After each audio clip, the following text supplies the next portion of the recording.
नमस्कार। कैसे हैं आप लोग? 2024 यूपी कमीशन के लिए तो जितना खराब था ही। बच्चों के भविष्य के लिए, अभ्यर्थियों के लिए 2024 वर्ष एक पनौती से कम नहीं था। 11 फरवरी 2024 को समीक्षा अधिकारी, सहायक समीक्षा अधिकारी की प्रारंभिक परीक्षा हुई थी। इस परीक्षा में जिन लोगों ने प्रतिभाग किया था उन लोगों को पता है कि ये पेपर आउट हो गया। उसके बाद में इसको आंदोलन करके निरस्त कराया गया। हम लोगों ने उसमें आंदोलन किया, छात्रों ने बहुत मेहनत की। उसके बाद में ये क्या हुआ, निरस्त हो गया, कैंसिल हो गया।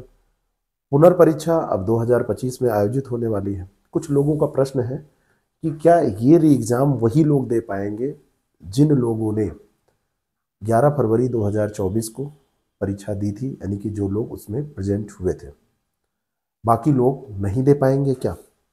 एब्सेंट कैंडिडेट के साथ इसमें क्या किया जाएगा, क्योंकि उन्होंने तो परीक्षा दी नहीं थी। आपको मैं बताना चाहता हूं कि जब भी कोई री एग्जाम होता है तो उसमें पुनः जब एडमिट कार्ड जारी होता है, री एग्जाम का एडमिट कार्ड पुनः जारी होगा, सेंटर फिर से जारी होगा, नए सेंटर बनाए जाएंगे, सेंटर के पैरामीटर्स भी चेंज किए गए हैं, उनके दायरे बदले गए हैं। तो एडमिट कार्ड जब जारी होता है तो ये एडमिट कार्ड पुनः ऑल कैंडिडेट का जारी होता है। सबसे पहले तो आप ये जान लीजिए, इसमें कोई भी ऐसा व्यक्ति जिसने फॉर्म डाला था, बस शर्त यही है कि जिन्होंने फॉर्म फिल किया था। अब इन्होंने दो तरीके की बातें इसमें हैं कि इसमें से 64% लोगों ने एग्ज़ाम दिया था और 36% लोगों ने एग्ज़ाम नहीं दिया था, क्योंकि इसका आंकड़ा आयोग ने जारी किया था और आयोग ने कहा था कि इसमें उपस्थिति लगभग कितनी रही। तो आयोग ने बताया था कि इसमें 64% की उपस्थिति रही। 58 जनपदों के 2387 परीक्षा केंद्रों पर यह परीक्षा संपन्न हुई। तो इसमें जो दो कैटेगरी ये हैं, इन दोनों कैटेगरी में इन लोगों को परीक्षा देने मिलेगी कि नहीं मिलेगी, ये लोग बार बार कमेंट करते हैं, फ़ोन करते हैं, मैसेज करते हैं। तो ये जो 36% हैं, इनको भी अवसर मिलेगा, यानी कि जितने फॉर्म फिल हुए थे उनमें सभी कैंडिडेट का 100% का एडमिट कार्ड जारी किया जाएगा। दूसरा लोगों का यह है कि सेंटर क्या वहीं रहेगा जहां था? कदापि नहीं रहेगा। परीक्षा का सेंटर नए तरीके से अलॉट किया जाएगा। वो जो जिस जिले में जिन्होंने एग्ज़ाम दिया था, स्थानीय सेंटर उस बार दिए गए थे, अब ऐसा नहीं होगा। हो सकता है कि गोरखपुर वाले का आजमगढ़ जाए, है ना, लखनऊ वाले का सीतापुर भेज दिया जाए, सीतापुर वाले का रायबरेली भेज दिया जाए। ऐसे ही जैसे ही पीसीएस के एग्ज़ाम में सेंटर अलॉटमेंट हुआ था, ठीक वैसे ही सेंटर अलॉटमेंट होगा। ना वो सेंटर रहेगा, ना वो एडमिट कार्ड काम करेगा, नए एडमिट कार्ड जारी किए जाएंगे और सबको अवसर मिलेगा।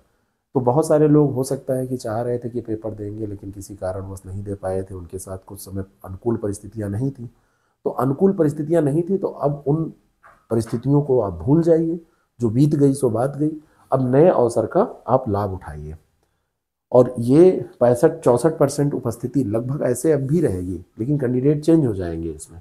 तो अगर आप चाह रहे हैं कि पास करें तो अभी समय है, आप मेहनत करके पास कर सकते हैं। और भविष्य में, क्योंकि पैटर्न भी आयोग बार बार ये चर्चा चलती रहती है कि भविष्य में जो आरओ का पैटर्न है ये बदल सकता है। अभी जिस पैटर्न पे एग्ज़ाम हो रहा है, जीएस का पेपर, हिंदी का पेपर प्री और मेंस में कॉमन पेपर है, उसके बाद में हिंदी डिस्क्रिप्टिव और एस्से का पेपर केवल एक्स्ट्रा होता है मेंस में। तो हो सकता है भविष्य में पैटर्न बदल जाए। तो इस बार, और सीट्स को लेके भी है, तो 411 सीट्स पर ये पिछले साल पेपर हुआ था, लेकिन अभी कहा जा रहा है कि ये 520 के आसपास सीटें हो गई हैं। 520 प्लस मत मानिएगा, 520 के आसपास ही मानिएगा। तो इतनी अच्छी सीटें भी नहीं आने वाली हैं।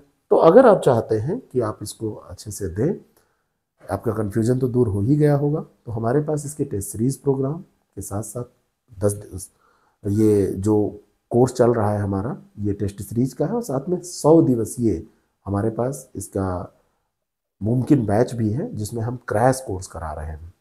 तो दोनों में के साथ, अगर दोनों में पार्टिसिपेट करना चाहते हैं तो दोनों के साथ आप जुड़ सकते हैं। और अगर नहीं चाहते, आपको लगता है कि नहीं टेस्ट सीरीज़ हमको करना है या हमको बैच करना है, टेस्ट हमने कर रखा है या हम प्रैक्टिस कर लेंगे, तो इन दोनों में जुड़ के आप तैयारी कर सकते हैं। है ना। ये मुमकिन बैच है और इसमें पूरा पुख्ता इंतज़ाम किया गया है। पूरा नए प्रतिरूप पे, नए पैटर्न पे आपके प्रश्न पत्र को एनालाइज करते हुए यूपी पीसीएस के पैटर्न। और एक चीज़ मैं आपको बताऊं, आरओ का पेपर भी 11 फरवरी वाला जो हुआ था वो एक स्तरीय पेपर था, तो उनको ध्यान में रख के हम लोग तैयारी यहाँ पर करवा रहे हैं। तो आप लोग चाहे तो इन बैच से जुड़ के, अगर मुमकिन बैच से जुड़ते हैं और साथ साथ में आप उस बैच से भी, हमारे उम्मीद बैच से जुड़ते हैं, तो आपको एक ह्यूज डिस्काउंट यहाँ पर दिया जा रहा है। 500 रुपये का बड़ा डिस्काउंट है। या हमारे कोई भी ओल्ड स्टूडेंट किसी भी कोर्स से जुड़ते हैं तो उनके लिए बहुत बड़ा डिस्काउंट ये हम दे रहे हैं। तो वो लोग जुड़ के इसमें तैयारी कर सकते हैं। बाकी कोई भी प्रश्न होगा तो आप लोगों के प्रश्नों को लेकर ही, क्योंकि हम वीडियो बना रहे हैं, तो आप लोग प्रश्न पूछिएगा और हम निश्चित तौर पर उसका अगले वीडियो में उत्तर देंगे। तो आप सभी लोग एग्ज़ाम के लिए पात्र हैं। अगर आपने फॉर्म फिल किया है और आप लोग तैयारी करिए, ये सारी चिंताएं छोड़ दीजिए। कहीं भी सेंटर जाएगा, रहेगा यूपी में ही, किसी भी कोने में जाएगा, परिवहन साधन है, आप जा सकते हैं। ज़्यादा से ज़्यादा एक दिन पहले जाना पड़ेगा, वहाँ पर ठहरने की व्यवस्था प्रबंध करना पड़ेगा। बाकी कोई दिक्कत नहीं होने वाली है। और कोई प्रश्न आपके होंगे तो उनको ज़रूर पूछिएगा। और बाकी इन सभी कोर्सेज से जुड़ने के लिए, पढ़ाई का शेड्यूल डाउनलोड करने के लिए, आपको डेमो क्लास देखने के लिए द सक्सेस प्रेप, जिसका लिंक नीचे डिस्क्रिप्शन बॉक्स में दिया है, वो ऐप डाउनलोड कर लेना चाहिए और उस पर आपको बहुत कुछ मिल जाएगा। Thank you so much.